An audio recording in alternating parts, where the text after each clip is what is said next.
All right, so we've talked about the key ingredients of precision marketing being permission-based marketing, and we're not going to spend a lot of time on that. There's plenty of books and information available on email marketing, opt-in, permission-based marketing. I'm just not going to spend much time there. I'm kind of assuming that that's old news for everybody. We're going to spend most of our time talking about effective storytelling in marketing and NLP techniques. So in terms of storytelling, we've all kind of known about storytelling since we were kids, but in terms of in marketing, I first ran across and was amazed by the results that I saw happening in the internet marketing arena that Frank Kern and others in the gurus in the internet marketing world were using. Frank Kern has a product that's I think sold out now called Mass Control,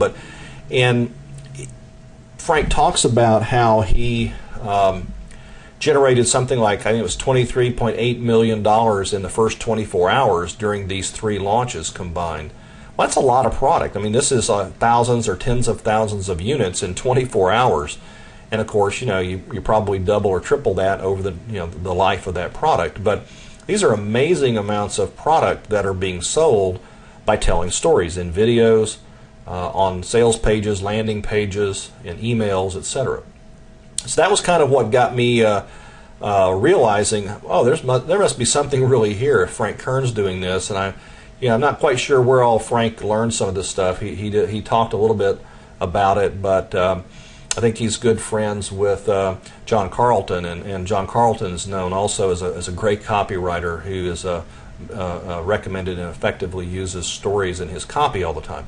Well, be that as it may, the thing about interesting stories is they grab your attention, they gain your involvement, and they help you get past the noise and the ad filters. And they act as effective carrier waves for our marketing messages. Interestingly, they create the influence that we need to actually cause our marketing messages to get absorbed, to go to work, and to move minds in the direction that we need them to move to buy our product. NLP, or Neuro-Linguistic Programming, is something that's been around for many, many years. I first ran across it, probably earliest I can remember was Tony Robbins with his Personal Power course that I think I took back in the 1980s. It's been so long I've forgotten when I took it. But anyway, NLP has been around for a long, long time. It's a soft yet really powerful way to magnify the amount of influence that you have with certain words. But the way it works is, and we're going to talk about it, is by recognizing the maps that are already in the mind of your prospects and then framing up the situation and the context for your communications properly, and then anchoring to things that the prospect already knows, or create new maps and anchors. And we'll talk more about that, but it's extremely powerful when you combine this with story-based marketing. So the NLP is going to provide an understanding of how the mind stores and processes the information, and what we talk about mind maps, how to understand and modify them, framing up your context, creating and updating these maps, and then anchoring is a powerful tool. And the stories actually frame your product within a context that the user can really get and get their head wrapped around and fully understand. And they get pulled in and consumed. You don't have to push these stories that hard. Interesting stories and effective stories actually get pulled in by the user. They get read and consumed and absorbed much more fully than marketing messages ever will. And they effectively, if they're effective stories, they effectively lead people to the action and internal decisions that need to be made. So instead of pushing someone into making a decision, we want to lead them towards reaching the conclusion themselves and making their own decision, or at least thinking they made their own decision. It's much, much more effective way in today's interruption-based marketing world to go a different direction and really be effective. All right, so let's talk about some of the essentials of NLP. Start with just an understanding of how our associative memory works. Memory is really a network of these associations between all these objects, is the way I think of it in the mind. It's a complex network of associations connecting all kinds of facts, people, events, emotions, different things that have happened to us throughout our life together. And words connect in, pictures, images, sounds, smells, all this stuff's wired together. And everybody's network or memory is going to be quite, a little bit different than the next person's. So mine's going to be different than yours, and yours is going to be different than each of your prospects, but we all share some things in common, and those are things we'll learn to leverage. And understanding these associations can be extremely powerful when you are able to trigger them in believable ways. And this is not news to anybody. This is kind of review, but I'll make sure you understand, the basics here of how this associative memory is working. So let's talk about the concept of maps in NLP. Maps are internal representations of how the mind actually represents its view of reality. Okay, the mind creates these little maps, let's call them mind maps, of reality. And we each interpret what we're seeing through a filtration system that's comprised of our belief systems, our values, what we believe about the world, and what we compare against as our sensory systems are absorbing information. And as a result, we end up creating these maps and store them in our associative memory. So each person's mind map is going to be a little bit different, even for the same topic or word. And so if I say the word, for example, hotel, at this moment when I said it, hotels.com came to mind, probably because my son works there. But for you may have seen an image of a hotel room. You might have seen a building. Maybe you saw a casino in Las Vegas. I don't know, but as you can see how my crazy mind works, I'm thinking about gambling or something right now for some reason, but everybody's mind's going to interpret that word hotel a little bit differently. Okay, so it's just important to understand that these mind maps and these words or images all link together to people's internal maps. And those maps are either the way you want them to be, or they're not quite wired the way you want them to be, and we may have to rewire them to some extent, or we may have to create them completely from scratch. They may not exist in the minds of some of our prospects. So this is what I mean by these maps can be considered to be complete or partial, but just because they're complete doesn't mean they're built the way that you want the maps to be built about a given topic or a word or an image, what have you, concept. So when a person learns, their mind's always creating and updating these internal maps. And I think these maps are always being created, from the time we're born, all the way through our life, and they're always being updated. But maps are only created when we're receptive to it. Okay, let's talk about an example here. So I put this little example. I'm from Texas. Was born in Dallas and grew up in Irving. We moved to Houston, and I've been around, all around the world, but good old Texas is something I'm familiar with. So let's talk about this, and maybe this will create some new mind maps for you, but I'm guessing many of these things you're familiar with.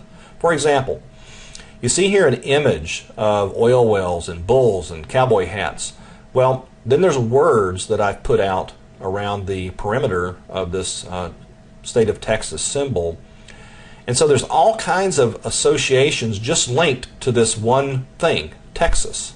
Okay, and there's words of Texas, there's imagery of Texas, there's Austin, there's NASA, there's, on and on and on. So there's visual cues, shapes, and words, and there's auditory cues, or the spoken word or the visual word, that are all going to anchor or link back to these mind maps. Okay? And we have these maps for everything that we have an experience with, whether it's visual or it's a word, whether it's written, whether it's verbal. All these things are interlinked together in our minds. And everybody's map looks a little different. This isn't, by the way, the exact map I would have drawn of Texas, and you probably have your own map of what you think Texas looks like, right? Everybody does.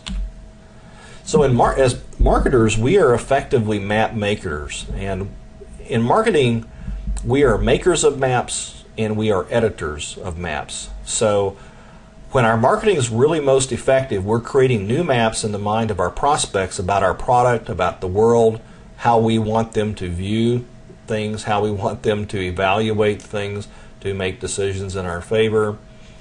And we update old maps. Okay, we have a need to change maps that may be erroneous or incomplete. And we want to create linkages to new maps where possible, and add new linkages to exist between existing maps, and anchor words and imagery, back to our product or unlink things and overcome objections and questions and fears and worries. However, this sort of map-making thing that we need to do it only works when the recipient's mind is receptive. We can't force people to make maps for us. Okay, they have to be open, an open-minded kind of state in what I would call a map-making mode in order for us to do our map work. Okay, we can't make maps within a closed mind, and we can't force maps to be created or changed. All right, so this map-making has to take place when a person's receptive. And things that can hinder their receptivity level can be the state of mind that they're in, their beliefs, the values, the different way they, the rules they use to evaluate things, the scales they compare things to. One person may think something's cheap, another person thinks it's expensive, another person thinks that it's irrelevant, another person thinks that it's the best thing they've ever seen.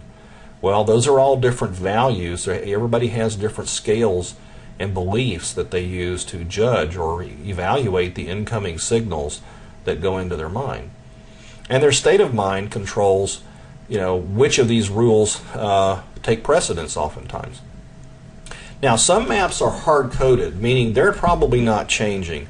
You're probably not going to change my belief about, whether I like rain, or whether I like to go bass fishing, or whether I like to play poker, or whether there's just certain things that I've made up my mind about that you're not going to change no matter what you put in your marketing message.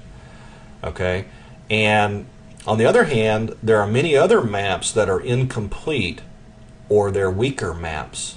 Okay? And all you have to do is expose the mind to these new map-making information, this relevant information, and the mind will go ahead and fill the map in, and it won't even think about it.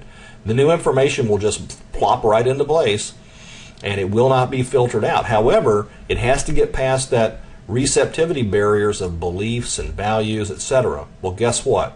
Stories get their way past those belief systems and those value systems, because guess what? A story can be an imaginary thing that we just accept as something a story that's being told. Now, we're judging whether we believe it or not, obviously, but the reality is we're absorbing that story, and it's filling in some maps in that person's mind if they read the story and if they follow the story. That's why the story stuff is so powerful. It may seem simple on the surface, but I'm telling you, I didn't really believe it when I first heard about it from Frank Kern, but because it was Kern, I thought about it. I thought, I'm going to go find out for myself. Ran my own experiments and dug into this deeper, did more experiments, and I was amazed at what I found.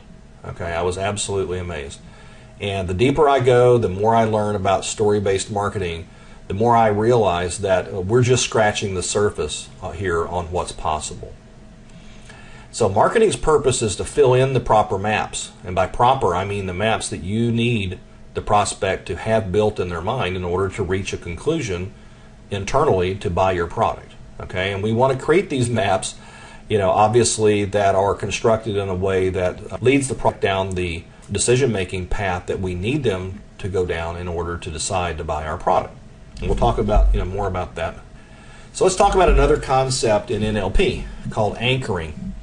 And this is not something I made up. I'm going to give you all my references. There's tons of information available you can go deeper on, but I'm trying to just hit the high points here.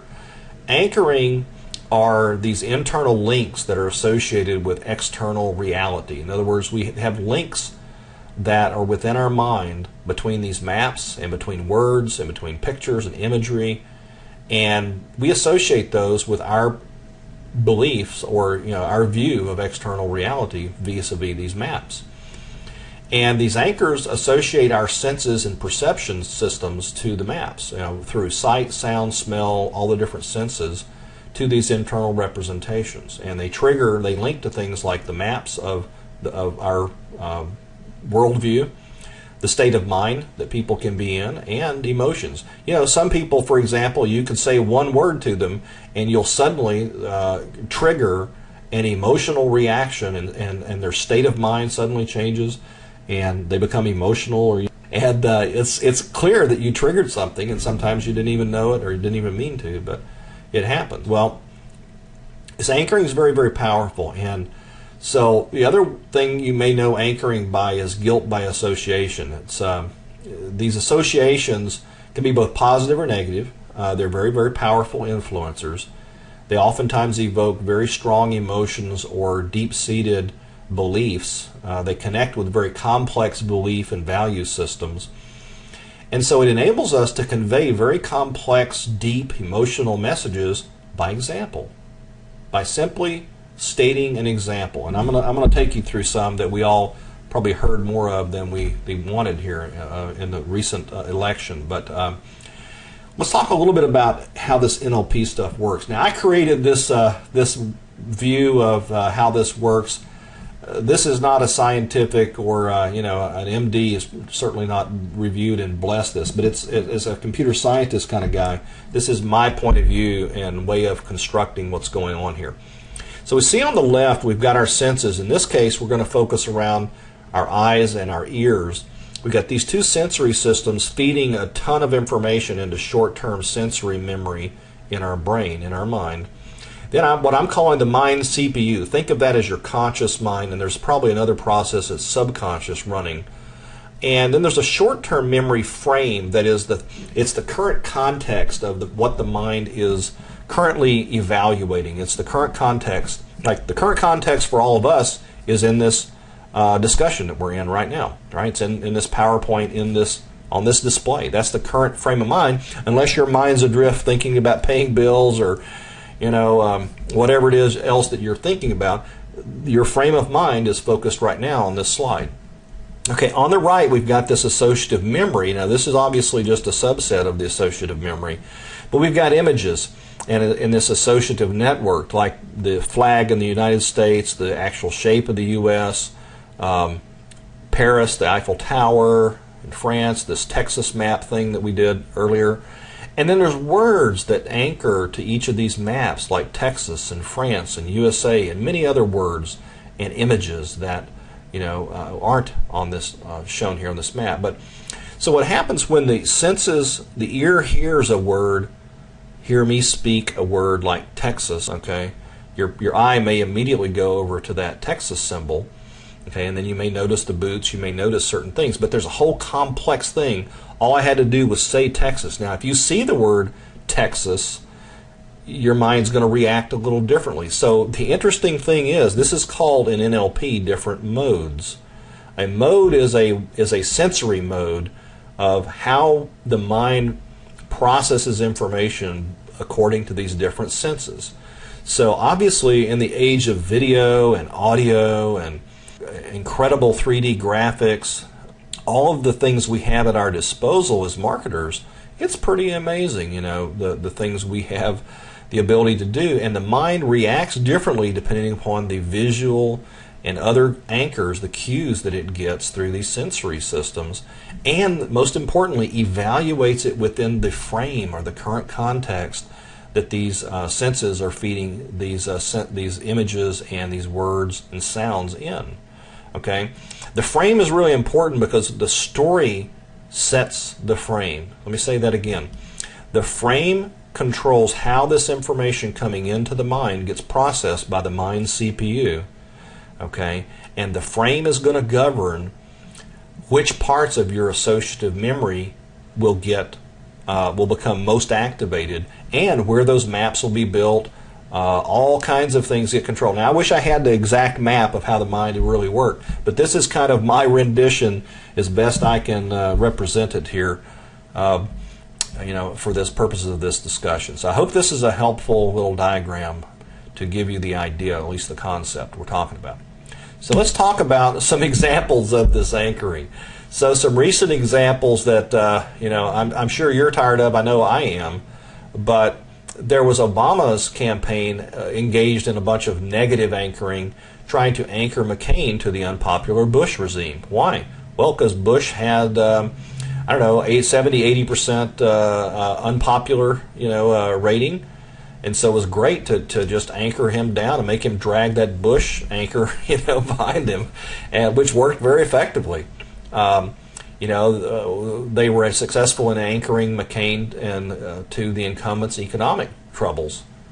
when in fact it probably had very little to do with Bush. In reality, it didn't matter. The economy wanted to associate the economic troubles with the current regime, okay, the Bush camp. And so McCain was also associated to the unpopular wars in Iraq. And all these were very, very effective negative anchoring that caused people's opinion of McCain and caused to drop and caused them to dislike McCain, okay, for example. And of course, McCain had their own negative anchoring list.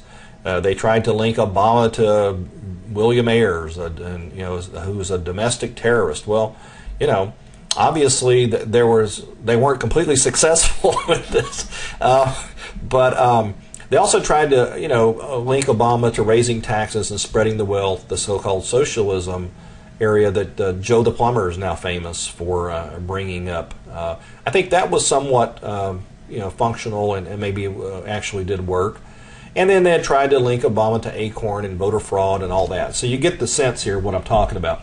Now, as I'm going through this, did you experience any emotions on any of these topics? Did any of these kind of push a little button in you and cause you to react positively or negatively in some way? Probably more negatively than positively. Let's move on to the next slide. So there was a lot of positive anchoring that was going on. So Obama linked to Warren Buffett.